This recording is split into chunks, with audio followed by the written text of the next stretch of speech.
Voilà, c'est un privilège toujours de porter la parole de Dieu. C'est vrai que ça fait un bon petit moment depuis mon opération que je ne l'ai pas fait, mais ça va. Mon frère a prié, vous avez prié pour moi. Et je compte vraiment sur cette prière pour ce message qui s'intitule Récompense ou rançon. Alors à l'origine, le titre était La rançon. Mais il se trouve que j'ai écouté un chant dernièrement. Et dans ce chant, le chanteur disait « Christ est ma récompense ». Alors, du coup, quand j'ai entendu ça, je me suis dit j'ai pas très bien compris. Christ est ma récompense. Je suis récompensé, ça veut dire que j'ai fait quelque chose de bien. Ça veut dire que j'ai fait quelque chose de beau pour être récompensé. Et c'est là que, comme le sujet c'était la rançon depuis longtemps, je me suis dit, bien, je vais parler de cette différence qu'il y a entre une récompense et une rançon, parce que ce n'est pas du tout la même chose. Et puis il faut savoir que lorsque nous écoutons ces chants ou lorsque nous les chantons, d'autres personnes les entendent. Alors même si on arrive quelque part à comprendre ce que l'auteur veut dire, il ne faut pas oublier que il y a des gens qui ne connaissent pas la Bible, et s'ils entendent ça, ils se disent « Ah ben alors, je mérite d'être sauvé ». Alors que ce n'est pas le cas. Si quelqu'un croit mériter le salut, ben il se trompe lourdement, parce que le salut, on ne le mérite pas, c'est une grâce. Alors, pour commencer tout simplement, on va regarder un peu la signification exacte, parce que du mot récompense, j'ai voulu être clair, donc je vais aller chercher dans le dictionnaire. Alors, récompense, bien matériel ou moral donné ou reçu pour une bonne action, pour un service rendu, pour des mérites. Ce qui est accordé à quelqu'un en remerciement d'un service rendu ou en reconnaissance d'un mérite particulier. Voilà. La question est, est-ce que nous méritons nous, une récompense pour ce que nous étions? Moi, j'ai répondu pour moi. Répondez dans votre cœur, pas obligé de le faire à haute voix. Et je me suis dit, ben, moi, je sais que je ne méritais pas. Je ne méritais pas, comme beaucoup ici, comme tous ici, vous ne méritiez pas. Peut-être que vous pensiez mériter quelque chose, mais non, vous ne le méritez pas. C'est clair, c'est net. Remarquez bien que la récompense, c'est bel et bien un objet ou quelque chose qu'on donne. Comment vous dire ça? Par exemple, le prix Nobel. On donne un prix Nobel, c'est quelque chose de moral, mais en même temps, on donne un trophée. C'est un trophée. Mais on ne parle jamais d'une personne. On ne parle jamais, même dans ce monde, de donner une personne pour le récompenser de ce qu'il a fait. C'est pas quelque chose, ça ne marche pas comme ça. Et donc, il n'est jamais question d'une personne. Par exemple, je vais vous donner un exemple que j'ai vu, j'ai trouvé, pour résoudre les problèmes économiques. Si on devait donner une personne, ben, il suffirait de donner le ministre de l'économie. Alors, je ne sais pas qui c'est, hein, parce que ça change tellement que je ne sais plus, je ne m'intéresse plus. Mais il suffirait de donner le ministre de l'économie en récompense ou en don, comme ça, et c'est bon, les problèmes économiques sont réglés. Mais ça ne marche pas comme ça. Ça ne marche pas comme ça. Ou alors, si on voulait donner l'homme le plus riche du monde, alors je parle de l'homme, je ne parle pas de sa fortune, hein. On va prendre l'homme le plus riche du monde, ben, on va le donner, et le problème de la pauvreté serait réglé dans le monde? Mais non. Non. On voit qu'une personne, ici-bas, dans ce bas monde, peut être donnée pour n'importe quoi, mais ça ne servira à rien.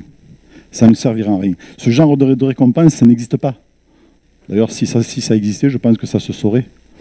Voilà. Tout simplement parce que, quel est le prix d'un homme? Quel est le prix d'un homme? Alors, si on regarde au niveau des organes vitaux et du trafic qui se fait, nous valons cher, j'allais dire très cher, nous valons cher. Hein, ça va chercher dans les 300 000 euros. Mais il y a un professeur de religion, j'ai pris son nom, M. Lemeunier. Lui, il a étudié le corps d'un homme au sens propre. Au sens propre. Et vous savez combien ça vaut un homme? Un corps humain, un homme? Allez, dites-moi un chiffre pour voir. 0? Non, quand même, on a quand même la chair, on a quand même un petit peu de valeur. Mais vous savez, je crois que Laurent en avait parlé déjà une fois, hein, non? Ouais. Pas plus de 10 euros. Voilà ce qu'est le prix d'un homme. Et pas plus de 10 euros maximum, au sens propre. Hein, je ne parle pas de quand on vend des organes, vous savez que, bon, en France, ça ne se fait pas. Par exemple, aux États-Unis, vous pouvez acheter votre foie pour 20 000 $, votre rein, un rein pour, voilà, etc., etc. Mais là, je ne parle pas de ça. Je parle de l'homme au sens propre du mot. Donc, si on devait donner une récompense pour son corps, ça serait une bien piètre récompense. Hein. Moi, si je rends service, un énorme service à quelqu'un, c'est pas ce que je recherche, hein, mais si je rendais un énorme service à quelqu'un et que moi, ça m'écoutait, je sais pas moi, 200 € pour faire ce service, qui me dit, ben, je vais te remercier, tiens, 10 €. C'est pas grand-chose. Hein. Non? C'est pas grand-chose. Voilà. Alors maintenant, moi, j'aimerais lire avec vous un texte, parce que ce qui est important, c'est de lire ce que la Bible dit. Parce qu'on peut parler de beaucoup de choses, mais le plus important, c'est ce que la Bible dit. Voilà, on va lire dans Jean 15, 13. Voilà. Voilà ce que dit Jésus. Il n'y a pas de plus grand amour que de donner sa vie pour ses amis. Eh oui, il n'y a pas de plus grand amour que de donner sa vie pour ses amis. Dans ce texte, Jésus annonce déjà ce qu'il va faire, c'est-à-dire manifester l'amour du Père au travers de la croix, par définition, son amour envers les siens. Et même si Dieu avait prévu cela avant la création du monde, il n'a jamais cessé de dire aux hommes au travers des Écritures, de le dire aux hommes au travers des Écritures. Et dans la Bible, on retrouve souvent ces textes, puisque on sait très bien que le fil conducteur dans toute la Bible, c'est Jésus. On le sait. Ça commence dans la Genèse, ça va jusqu'à l'Apocalypse, et dans chaque livre, il est question du Seigneur Jésus. Alors on va lire un texte, un petit peu plus long. Dans Job 33, on va lire du verset 19 au verset 24, et puis on va s'intéresser à deux versets qui sont dans ce texte. Par la douleur aussi l'homme est repris sur sa couche. Quand une lutte continue vient agiter ses os, alors il prend en dégoût le pain, même les aliments les plus exquis. Sa chair se consume et disparaît. Ses os qu'on ne voyait pas sont mis à nu. Son âme s'approche de la fosse et sa vie des messagers de la mort. Mais il se trouve pour lui un ange intercesseur, un d'entre 1000, qui annonce à l'homme la voie qu'il doit suivre. Dieu a compassion de lui et dit à l'ange, délivre-le afin qu'il ne descende pas dans la fosse. J'ai trouvé une rançon.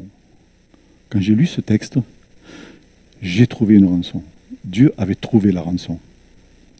Cette rançon, elle est grande. Elle est immense. Vous savez, le prix du Seigneur Jésus est inestimable. Et vous savez que dans le ciel, il n'était pas le seul, Jésus. Il y avait plein d'anges. Alors il y a des anges, des archanges, des chérubins. Alors je ne connais pas qui est le plus grand et qui est le plus petit, mais enfin c'est des personnes réelles qui sont dans le ciel. Les anges sont dans le ciel, ils sont même autour de nous, ils sont partout. Et j'ai fait le calcul une fois de savoir combien il y avait d'anges. Parce la Bible le dit, combien il y a d'anges dans le ciel. Puisque dans Daniel, il en est question, dans d'autres livres, dans l'Apocalypse, il est question. Donc je me suis amusé à faire la multiplication. Alors j'ai pris ma calculette, j'ai fait la multiplication, mais la calculette n'était pas assez grande pour mettre les zéros, parce que ça se compte en centaines de milliards. Ça se compte en centaines de milliards. Et vous ne croyez pas que Dieu aurait pu dire, bon, ben, je vais donner quelques anges. Peut-être il se serait dit, ouais, quelques anges, c'est pas assez. Bon, je vais donner la moitié. Ouais, mais la moitié, est-ce que ça va suffire? Bon, je vais donner tous les anges. Allez, tous les milliards d'anges, je les donne pour sauver les hommes. Et là, même là, Dieu a dû se dire, c'est pas assez. Donc, qu'est-ce que je fais? Ben, je vais prendre ce qu'il y a de plus cher dans le ciel. Et il a pris Jésus. Parce que Jésus était bien au-delà de tout ça, bien au-dessus de tout ça. Et il a donné Jésus. Amen. Dans le verset 22, que nous venons de lire, il est question de la fosse. Et la fosse, je suis allé voir un peu, je suis allé chercher dans les textes en hébreu, tout ça. En fait, quand il est question de la fosse, il est question de la fange, de la corruption, de l'enfer ou du Sheol. Alors le Sheol, vous savez ce que ça veut dire, c'est le séjour des morts, en fait. Hein. Voilà. Donc, quand il est question de la fosse, il est question du séjour des morts. Et il est bien clair que l'homme suit une route aujourd'hui, quand on regarde bien, pas de maintenant, ça c'est de tout temps, que l'homme suit une route qui le mène vers l'enfer. Et ce lieu de tourment, vous savez ce qu'il est dit de ce lieu de tourment? On va le lire dans Matthieu chapitre 8, verset 12. Et puis, dans ce texte-là, on ne va pas tous les lire, parce que Dieu parle 7 fois de cela, vous allez voir. Mais les fils de l'homme seront jetés dans les ténèbres du dehors, où il y a des pleurs et des grincements de dents. Et puis, dans ce même chapitre, si on lit la suite, Matthieu 13, 42, 13, 50, 24, 51, 25, 30 et Luc 13, 28, il est question de ces pleurs et de ces grincements de dents. Et l'homme qui est dans cette fosse, alors je ne sais pas si vous avez déjà souffert jusqu'au grincement de dents. Moi, non, ça ne m'est pas arrivé. Alors je ne sais pas ce que c'est. Peut-être vous l'avez souffert, les pleurs et les grincements de dents. Ça veut dire que c'est une énorme souffrance. Quelqu'un qui grince des dents parce qu'il a mal. Mais là, pour ceux qui, je vais faire vite une petite parenthèse, pour ceux qui ne se donneront pas au Seigneur et qui iront en enfer, ça sera un lieu de souffrance. Pas un lieu de souffrance physique, parce que le corps, lui, ce corps-là, il sera définitivement éliminé. Ce sera une souffrance, j'allais dire spirituelle, mais plutôt une souffrance, vous savez, un endroit où il n'y a pas Dieu. Parce que qu'on le veuille ou non, aujourd'hui, Dieu est dans ce lieu, mais Dieu parcourt toute la terre entière. Il est là. Et c'est pour ça qu'aujourd'hui, nous ne sommes pas dans ce temps où nous pouvons pleurer, grincer des dents, même si des fois, pleurer, ça arrive. Grincer des dents, comme je dis, moi, ça ne m'est pas arrivé, je ne sais pas si ça vous est arrivé, mais on est dans un monde, mais Dieu est là. Pourquoi? Parce qu'il tient encore toutes choses dans sa main. Et ça a été dit encore ce matin. Dieu est au contrôle de tout. Mais en enfer, Dieu n'y sera pas. Et là, ça sera une souffrance éternelle. Je vais vous donner un exemple tout simple. Vous êtes sur la station spatiale ISS, vous êtes bien dedans, vous allez flotter, et vous allez respirer. Et puis on vous ouvre la porte, on vous met dehors. Qu'est-ce qui va se passer? Sans les combinaisons, sans rien, je parle. Hein. Qu'est-ce qui va se passer? Vous allez geler, vous allez gonfler, vous allez mourir, vous allez exploser. Voilà, tout simplement. Pourquoi? Parce qu'il n'y a pas d'air, tout simplement. Ben, imaginez cette comparaison avec ce qui va se passer dans un lieu où il y a Dieu, c'est-à-dire dans le ciel, nous serons avec lui, puis dans ce lieu où il n'y a pas Dieu. Ça sera une souffrance éternelle définie, là Jésus le définit en nous disant, où il y aura des pleurs et des grincements de Dieu. Dedans, pardon. Excusez-moi, la petite erreur de langage là. Parce qu'il faut savoir une chose, qu'à la base, l'enfer, il n'était pas destiné aux hommes. Hein. L'enfer était destiné à tous les anges, à Satan d'abord, au diable, et à tous les anges déchus. Cet après-midi, vous savez pourquoi? Allez, je vous donne un petit secret, je n'ai pas fait la sieste. C'est ça. Voilà. Mais ce n'est pas grave. Je compte sur la grâce du Seigneur maintenant pour ne plus faire d'erreur de langage. Voilà. L'enfer n'était pas fait pour les hommes. Il était fait pour Satan et ses anges. Mais à cause de l'obéissance de l'homme, et Satan qui est très malin, a su. Moi, je me suis toujours demandé, mais qu'est-ce qu'il a bien pu dire aux anges pour les convaincre de partir avec lui? C'est parce que un tiers des anges. Alors, aujourd'hui, il y a des milliards et des milliards d'anges dans le ciel. Il en a pris un tiers. Ça veut dire qu'avant, il devait y en avoir encore plus. Il a réussi à les convaincre. Je ne sais pas ce qu'il leur a dit, mais il est très fort. Il est très fort parce que, après on le voit, hein, il est pas malin quand il va dans le jardin d'Éden, sous la forme d'un serpent, et qu'il va voir Ève. Vous savez, quand vous regardez, c'est toujours étonnant, parce que quand vous lisez un livre quelconque, avant de commencer à comprendre le sujet, toutes les petites astuces, il vous faut plein de chapitres. Et vous allez lire peut-être 4, 5, même plus, 20, 30 chapitres avant d'arriver à vraiment... Là, au 3e chapitre, ça y est, c'est fini. L'homme, il est tombé. Ça a été rapide. Alors, on ne sait pas combien de temps Adam et Ève ont vécu sur la terre avant qu'il y ait le péché, mais on se rend compte que le diable est arrivé, et paf, il a fallu 2 chapitres. Et je parle un chapitre parce que je ne connais pas le temps. Mais au 3e chapitre, il est arrivé, il leur a parlé, il a convaincu Ève, qui a convaincu son mari, et tous les deux sont tombés dans le péché. Et voilà, il est très fort. C'est dire combien l'homme est tellement trompé par le diable. Et si on considère Jésus comme une récompense, on est loin du salut. Parce que Jésus n'est pas une récompense. Amen. On continue. Et puis il est dit, Dieu a compassion de lui, et dit, ça c'est alors le deuxième, la fin des versets que nous voulons de lire. L'ange, Dieu a compassion de lui et dit à l'ange, afin qu'il ne descende pas dans la fosse, j'ai trouvé une rançon. Et là maintenant on va rentrer dans le vif du sujet. On va rentrer dans ce qui nous intéresse. Jésus est notre rançon. Il est celui qui a payé pour nous. Alors la rançon, c'est quoi? Prix que l'on exige pour délivrer une personne que l'on tient captive. C'était tout simple. Il n'y a pas eu plein de... Vous savez, des fois on cherche dans le dictionnaire, pour expliquer un mot, il y a 10 phrases. Là, moi sur le... Alors peut-être que je n'ai pas pris le bon, j'ai pris le Larousse, je crois. Prix que l'on exige pour délivrer une personne que l'on tient captive. Vous l'avez compris donc, la rançon, je l'ai dit juste avant, c'est Jésus-Christ. Et quel prix? Qui était Jésus avant de venir sur la terre? Qui était Jésus? Alors, il y a j'ai trouvé quelques exemples dans la Bible. On ne va pas les lire, mais je vous donne la référence pour ceux qui prennent des notes, si vous le voulez. Jésus, il est au ciel, il était assis dans la gloire. Jean 17, 24. Jésus est le Fils unique de Dieu. Notez bien, le Fils unique. Donner un enfant, à la limite, on pourrait dire, s'il en avait plusieurs, ben, il peut en donner un. Non, c'était le seul. C'était le seul. C'est celui qui était unique et qui était sa perle, son joyau, son Fils unique. Jean 3, 16. Jésus est Dieu. 14, 11. Jean 14, 11. Jésus s'est fait serviteur. Hébreux 17 et Jean 6, 38. Voilà ce qu'était Jésus. Et bien sûr, en cherchant dans la Bible, si vous y collez un petit peu, vous allez trouver que Jésus était tellement grand, il avait tellement de qualités pour être dans le ciel, être au-dessus de tout. Alors on va revenir un petit peu en arrière. Dieu a créé l'homme à son image. Et cela est écrit dans la Genèse 1, 27, on ne va pas le lire. Mais l'homme était parfait puisqu'après sa création, dit de cela, et Dieu vit que cela était très bon. Est-ce que vous avez est-ce que vous avez remarqué, lorsque l'on lit le chapitre 1er, quand Dieu crée la lumière, il dit, Dieu vit que c'était bon. Quand il a créé la forêt, la mer, les astres, tout ça, Dieu vit que c'était bon. Et quand il arrive à la fin, Dieu vit que c'était très bon. Dieu vit que c'était très bon. Et Satan lui a ravi l'homme par la désobéissance et le péché. Là, nous sommes un peu dans la situation d'un enlèvement, d'un rapt. Et impossible pour l'homme de racheter lui-même, car sa dette était trop importante. L'homme ne pouvait pas se racheter lui-même devant Dieu. C'était impossible. La dette était trop importante, la rançon était trop élevée. Nous allons lire dans Romains chapitre 6, verset 23. Car le salaire du péché, c'est la mort.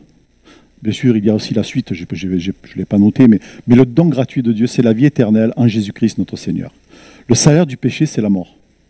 Et j'ai une question pour vous cet après-midi. Pensez-vous pouvoir vaincre la mort? La mort, on ne peut pas la vaincre. Quand elle arrive, elle arrive. Hein. Le seul qui a vaincu la mort, on le sait, c'est Jésus. Mais de nos jours, les hommes font tout ce qu'ils peuvent aujourd'hui pour rallonger leur vie.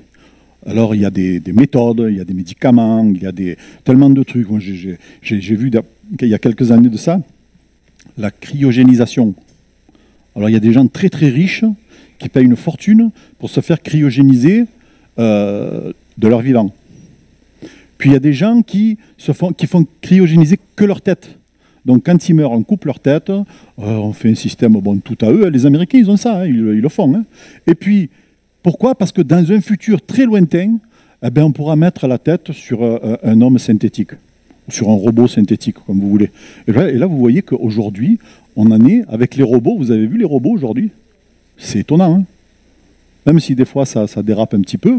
Parce que dernièrement, j'ai vu une vidéo, là, il y a un robot au Japon, il était en démonstration, il devait aller saluer les gens, leur serrer la main.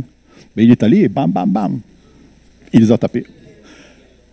Ouais, on n'est pas encore... Mais vous avez vu que quand on regarde des robots, autrefois j'ai vu des robots qui faisaient un parcours du combattant. Mais c'est incroyable. On se dit même, non, c'est pas possible, c'est un film avec une animation, c'est un film avec des trucages. Non, c'est des vrais robots. Alors qu'avant, les robots, c'était c'est des machines qui marchaient comme ça, ou alors ils étaient sur roulette. C'est pas mal sur roulette. Nous, on va dans un restaurant, quand on est à la ferme, là-bas, il y a le robot, il vient, il nous amène les boissons. Avec la musique, le sourire et tout. Voilà. Je veux dire, mais les robots d'aujourd'hui. Et bien sûr, les gens, ils croient à ça. Ils se disent, un jour, moi, je vais garder ma tête. On me mettra parce que j'ai un cancer généralisé ou parce que je vais mourir ou parce que ce que vous voulez. Et puis ma tête, on la mettra sur un robot. Et là, je vais vivre vitam aeternam. Il y a ceux qui disent qu'aujourd'hui, un homme peut vivre 1000 ans. Un homme peut vivre 1000 ans aujourd'hui. C'est pourquoi? Parce que maintenu avec des produits, des médicaments, enfin, il peut vivre 1000 ans. Quand on voit la vitesse où notre corps tombe en ruine, hein, je dis bien tombe en ruine parce qu'on tombe en ruine en vieillissant, et je sais de quoi je parle, puisque je suis en train de vieillir. Même si dans ma tête je suis jeune, ben, je me rends compte que mon corps, on a parlé à midi, là, justement, avec Annie, hein, on en parlait à midi. Ouais, mon corps il est en train de vieillir, même si je reste jeune dans ma tête, mon corps est en train de vieillir, et c'est comme ça. Et je ne le vois pas vivre 1000 ans, surtout quand Dieu a dit qu'il y aura une limite, ça sera 80.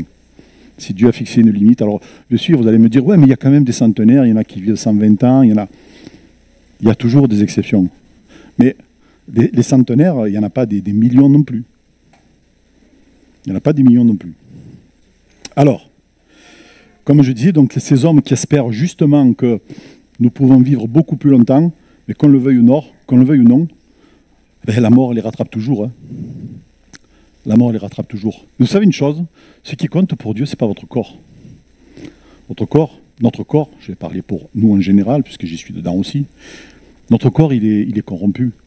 On sait que notre corps, il va vers la corruption. Et que quand il va mourir, ben, il va pourrir.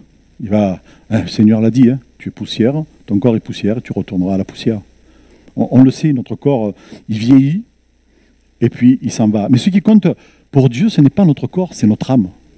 C'est ça qui est important pour Dieu. Parce que vous le vouliez ou non, votre âme, elle est éternelle. Elle est éternelle. Maintenant, le truc, la chose à savoir, je ne dis pas le truc, mais la chose à savoir est de savoir où elle va aller. Eh oui, parce que c'est bien beau de dire, ouais, ça va, mon âme vit éternellement, mais où je vais aller? Et il n'y a pas 50 endroits. Hein. Je vous le dis, il y en a 2.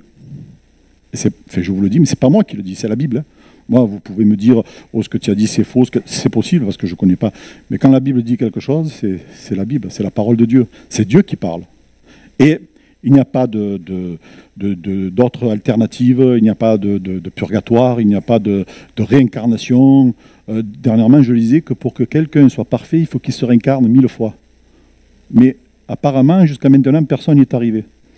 Donc ça veut dire que personne n'est parfaite. Voilà. Avec la réincarnation, il n'y en a pas. Alors je voudrais, pour illustrer un peu l'histoire de la rançon, vous raconter une anecdote que je l'ai racontée il y a très très longtemps lors d'une prédication. C'est l'histoire d'un petit garçon. C'est un petit garçon qui fabrique un joli bateau.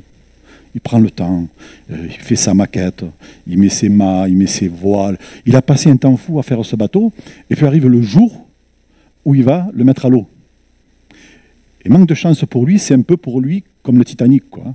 Première fois qu'il le met à l'eau, il arrive en courant avec un vent, et puis son bateau est emporté, et il n'arrive plus à le rattraper. Et bien sûr, il est triste, il est malheureux. Son bateau avec lequel il avait fait tant sur lequel il avait passé tant de temps, il en était très fier, c'était son bateau, il était très fier, puis ce bateau a disparu. Et puis il se trouve qu'un jour, il se promène en ville, et il arrive devant une vitrine. Qu'est-ce qu'il voit dans la vitrine? Eh bien oui, il voit son bateau. Alors bien sûr, qu'est-ce qu'il fait le garçon? Il rentre vite, va voir le vendeur. Il dit, oh, vous savez, le bateau qui est là, il est à moi. Il dit, mais je l'ai perdu, vous pouvez me le rendre? Et le vendeur lui dit, ah ben non, le bateau, il a un prix. Si tu le veux, il faut que tu le payes. Il dit, oui, mais ce bateau, il est à moi. Il dit, oui, mais il était peut-être à toi, je ne sais pas, mais ce bateau, il faut que tu le payes. Moi, je ne te le donne pas. Alors qu'a fait ce petit garçon? Il est parti, et puis il va voir une voisine, si vous voulez, je vous tends le gazon, il va voir une autre, vous voulez que j'aille faire des courses, etc. Il a réussi, au bout de quelques mois, à réunir la somme. Et tout fier, il est allé dans le magasin, il a dit, je veux mon bateau.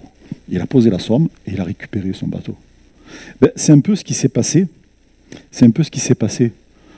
Dieu a créé l'homme. Il a créé, et Satan lui a ravi l'homme. Il lui a ravi... oui, il a ravi l'homme. Quand je parle qu'il a pris l'homme, il a pris son âme. Il a pris. Voilà. Et bien sûr, l'homme s'est éloigné de Dieu. Et depuis, l'homme n'a jamais cessé de s'éloigner de Dieu. À tel point qu'aujourd'hui, merci Seigneur, il y a encore des églises comme la nôtre, dans le monde entier. Et là, on remercie le Seigneur. Mais combien d'âmes ne connaissent pas Dieu? Combien le rejettent?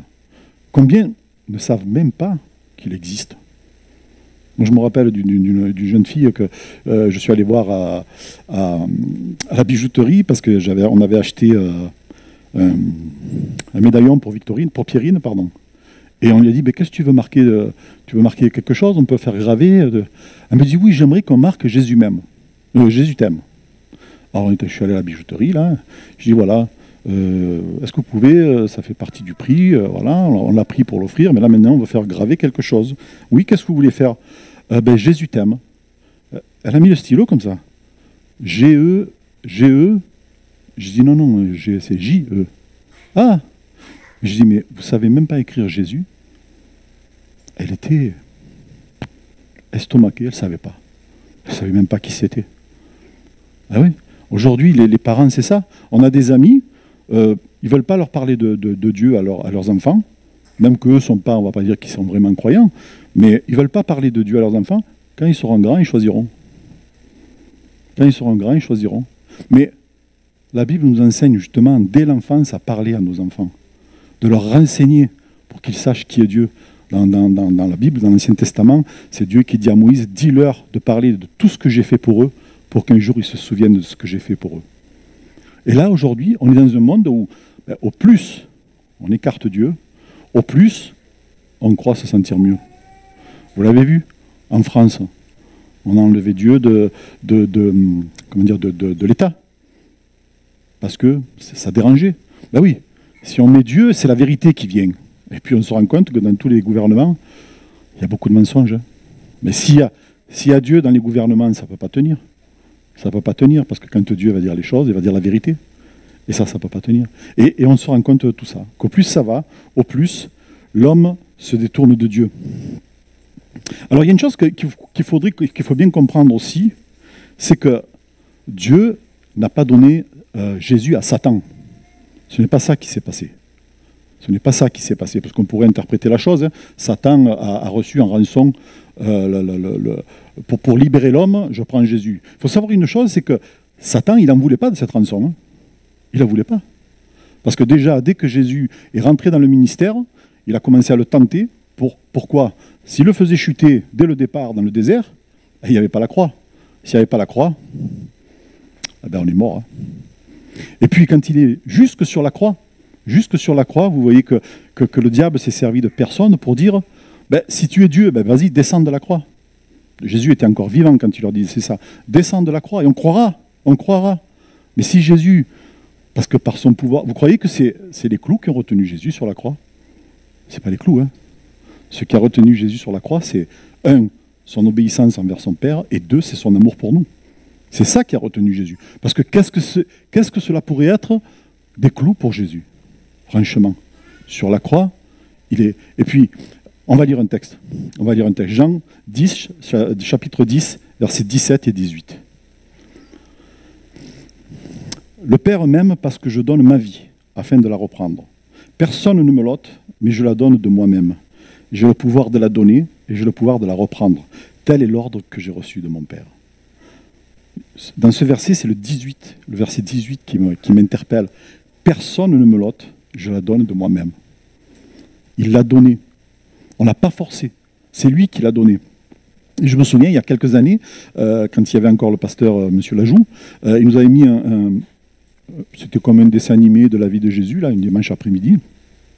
Et on voit, dans ce dessin animé, quand la croix est par terre, on voit Jésus s'avancer, se mettre lui-même sur la croix. Se mettre lui-même sur la croix. Il n'a pas attendu qu'on vienne le prendre de force pour le mettre sur la croix. Il s'est mis lui sur la croix. Pourquoi? Parce qu'il a donné sa vie. On ne l'a pas prise sa vie. C'est lui qui l'a donné. Et ce verset, moi je l'aime beaucoup. C'est un des versets que j'aime. Ce matin, notre frère disait qu'il y a des versets comme Jean 3,16, le psaume 23 qu'on aime beaucoup. Mais moi, ce verset-là, je l'aime énormément. On n'a pas ôté la vie à Jésus. C'est lui qui l'a donné. C'est ça qui est fort. Et ce qui s'est passé, en fait, c'est que Jésus s'est interposé entre Satan et l'homme, entre Satan et toi, entre Satan et moi. Il s'est mis là, entre les deux, pour payer le prix. Il s'est interposé. Satan veut te détruire, mais Jésus a subi le châtiment pour toi en mourant sur la croix. C'est ça la rançon, la véritable rançon, elle est là. Chers frères, chers amis, la croix, elle était notre destinée. C'était nous qui aurions dû mourir sur la croix, parce que nous étions des pécheurs. Mais Jésus a pris notre place. Ça, c'est magnifique, c'est grand. On a lu le verset pour introduire ce message.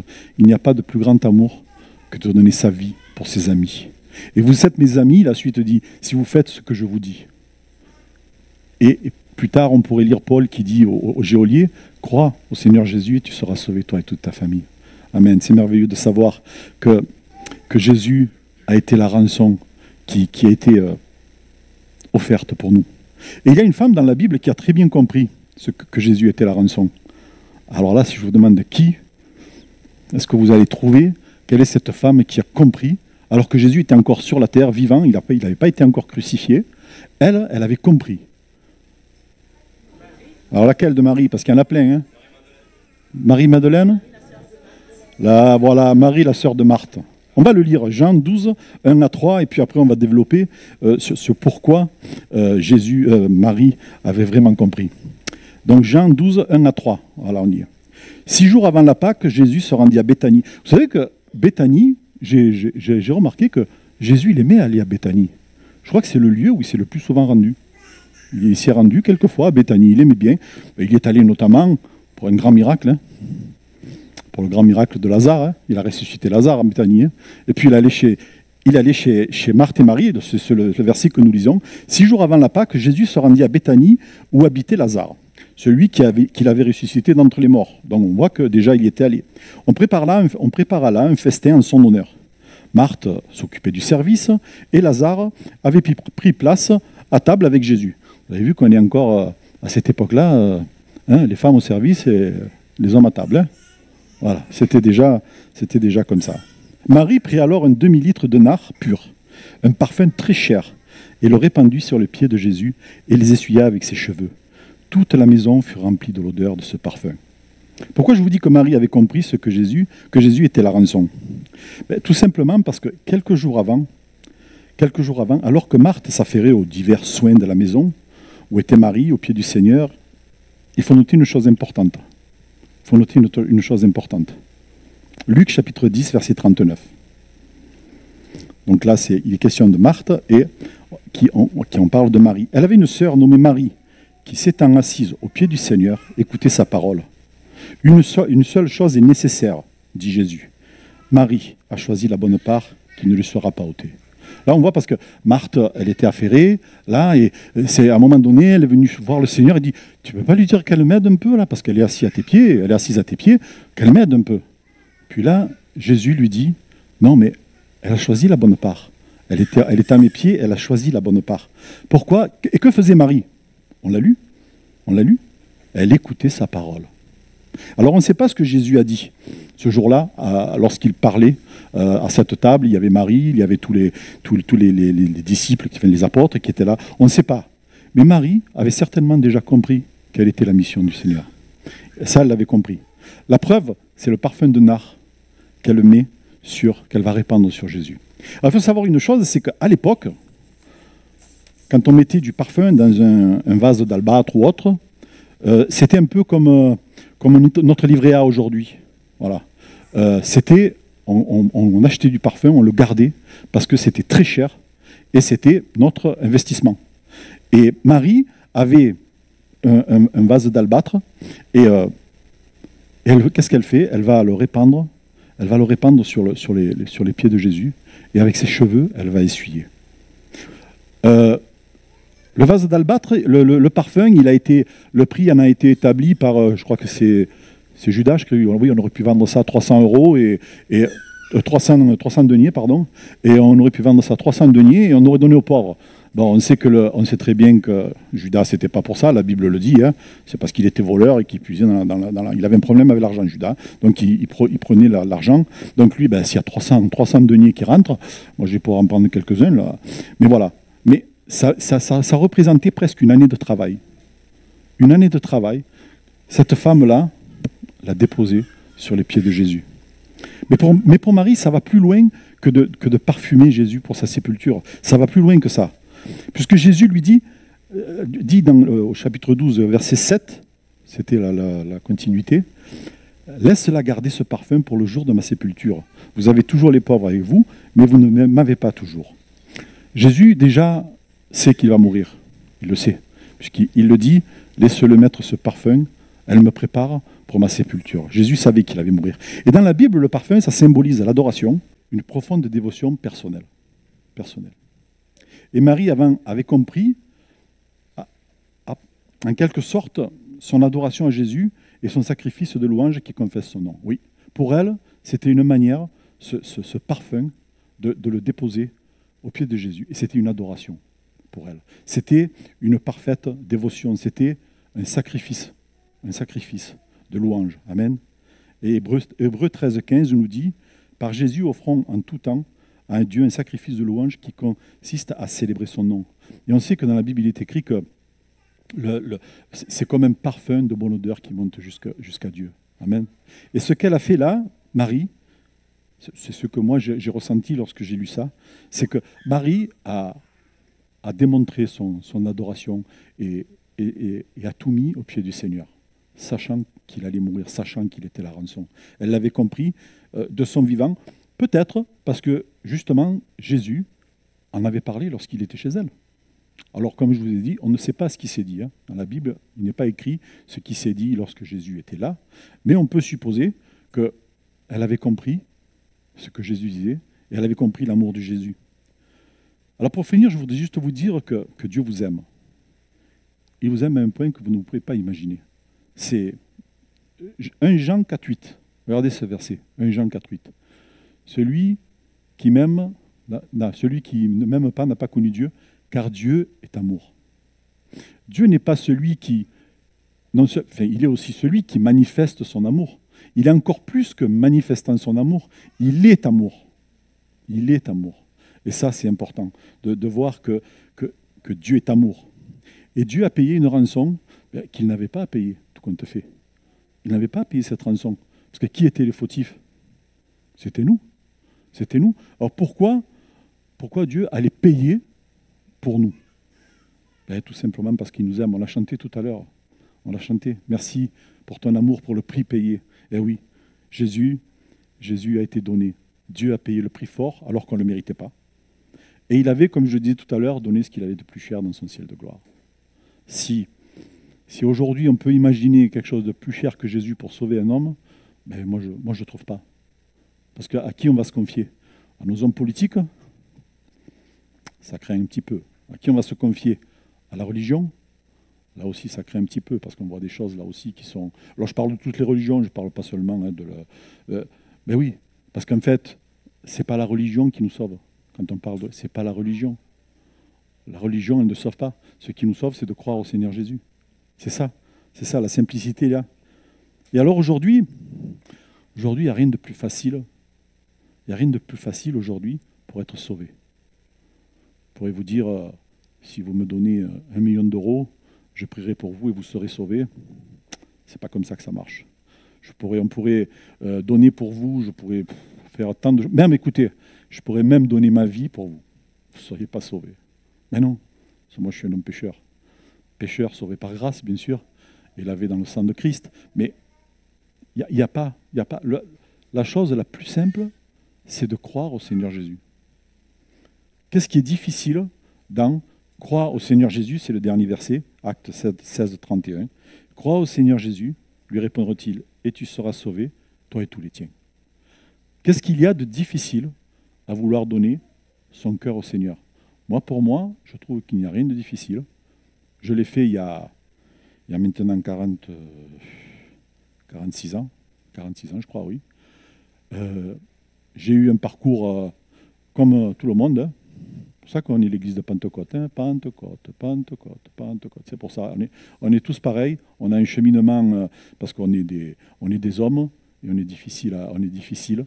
Mais le Seigneur travaille. Il rectifie.